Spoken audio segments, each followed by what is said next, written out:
తాకట్టులో ఉన్న బంగారాన్ని విడిపించి ఆ రోజు ఆన్లైన్ రేటుకే మేము కొంటాం. Sharma gold company. నమస్తే, వెల్కమ్ టు సుమన్ టీవీ. నేను మీ యామ్ని. ప్రస్తుతం మనతో ఉన్నారు ప్రముఖ ఆధ్యాత్మికవేత్త గురుస్వామి బ్రహ్మశ్రీ రాజన్ నంబూద్రి గారు ఉన్నారు. గురుగారితో మాట్లాడి మనకున్న సందేహాలను అడిగి తెలుసుకుందాం. నమస్కారం గురుగారు. నమస్కారం. గురుగారు, ఇప్పుడు జూలై నెలలో అండి, అసలు కన్యా రాశి వారికి ఏ విధంగా ఉంటుంది? ఇప్పుడు కేరళ శాస్త్రం ప్రకారం అండి ఎలాంటి పరిహారం చేసుకుంటే మంచిది వీళ్ళకి? చాలా చక్కని ప్రశ్న వేశారమ్మా. ముందుగా శ్రీ మహాగణపతి దేవతోభ్య నమః. చూసే వీక్షబంధులకి నమస్కారం. నదులని మనం కాపాడుదాం, గోమాతను సేవిద్దాం, గోమాతను రక్షిద్దాం. వాస్తవానికి కన్యా రాశి వారికి అదృష్ట యోగం పట్టబోతుంది జూలై నెలలో.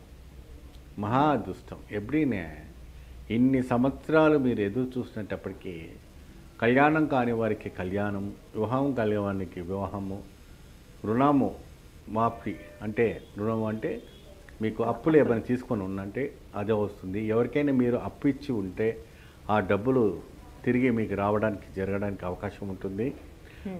అవన్నీ కూడా ఇంకా సులభంగా, ఇంకా ఏదైనా విదేశాలకు వెళ్ళాలన్నా, ఇంకేదైనా రంగాల్లో వెళ్ళాలన్నా, ఆరోగ్యం స్థిరంగా ఉండాలన్నా ఆలోచనలు, టెన్షన్స్ బాగా పెరుగుతాయి.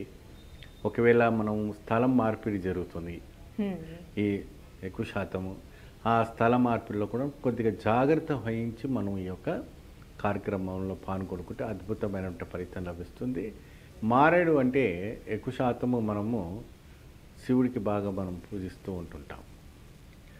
అది ఆ వృక్షం దగ్గర చక్కగా వీళ్ళు ఏం చేస్తారంటే కింద ఒక పిరికి కందులు పోయాలమ్మా.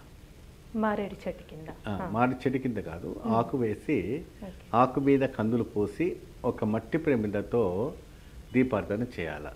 మీరు ఎప్పుడు చేయాలంటే ప్రతి శుక్రవారము రావు కాలంలో చక్కగా ఆ ఒక మారేడు వృక్షం దగ్గర ఒక అరటాకు వేసి పిరికి కందులు వేసి దానిపైన దీపార్థన పెట్టుకొని చక్కగా స్త్రీ అయినా పురుషులైన ఎవరైనా కూడా ప్రత్యేకంగా మీ యొక్క అదృష్టం జాతకం మారబోతుంది. మీ యొక్క జీవితం మారబోతుంది. మీలో ఉన్నవంటి దరిద్రం తొలగిపోయి అష్టైశ్వర్యాలు రావడానికి మంచి అవకాశం ఉంటుంది. కాబట్టి మీరు కష్టపడి మీరు చేయవలసిన వంటిది ఉదయాన కొద్దిగా కష్టమో నష్టమో ఎంతో అంత లేచి వెళ్ళండి. వెళ్ళి చక్కగా ధైర్యంగా మీరు ఉండి ఆ ఒక దేవతానికి, ఆ దేవత వృక్షానికి పూజించడం వల్ల మంచి ఫలితం లభిస్తుంది. ఎందుకంటే దాంట్లో జీవం ఉంటుంది. దాని దీపం ధూపం పెట్టడం వల్ల ఏమవుతుంది అంటే దాని ఆశీర్వచనాలు బాగా దొరుకుతాయి. చక్కని ఫలితం రావడానికి కూడా మంచి అవకాశం ఉంటుంది. అంటే ఏ వారం చేసుకుంటే మంచిదండి? ఈ విధంగా మీరు వచ్చేసి శుక్రవారం నాడు చేసుకోవాలి. శుక్రవారం, ప్రతి శుక్రవారం ఆషాఢ మాసంలో ఈ జూలై మాసం అంతా కూడా చేసుకుంటే వనదేవత అనుగ్రహ కటాక్షం లభిస్తుంది. కన్యారాశి వారికి అద్భుతమైనటువంటి ఒక ఫలితం అంటే ధన ప్రాప్తం రావడానికి యోగదాయకంగా ఉంటుంది. మీరు ఏదైనా కూడా ఫలితం లభిస్తుంది.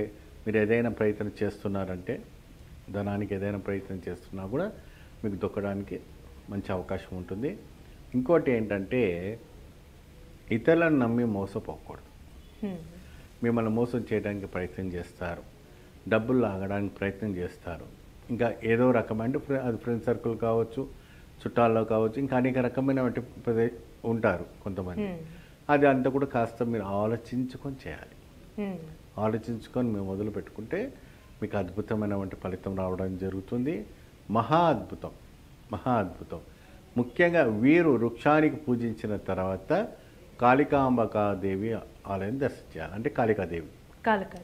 ఒకవేళ కాళికాదేవి అంటే ఎట్లా ఉంటుంది? భద్రకాళి కావచ్చు, ఇంకేదైనా కాళిక ఉంటుంది కదండి, రేణుక ఎల్లమ్మ కావచ్చు. అటువంటి మీ యొక్క గ్రామీణ దేవతకు సంబంధించిన ఆలయాలకు వెళ్ళి కన్యారాశి వాళ్ళు వెళ్ళి ఈ వృక్షారాధన చేసిన తర్వాత కాళికాంబికాదేవికి 108 నిమ్మకాయలు వేసి పూజ చేసి రావాలి. చక్కగా అద్భుతమైన అనుకదాయకం దొరుకుతుంది, అష్టైశ్వర్యం లభిస్తుంది, మహాయోగదాయకం ఉంటుంది.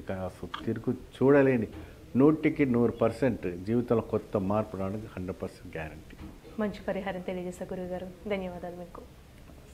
సుమన్ టీవీలో మీ పర్సనల్ అండ్ బిజినెస్ ప్రమోషన్స్ కోసం కింది నెంబర్కి కాంటాక్ట్ చేయండి.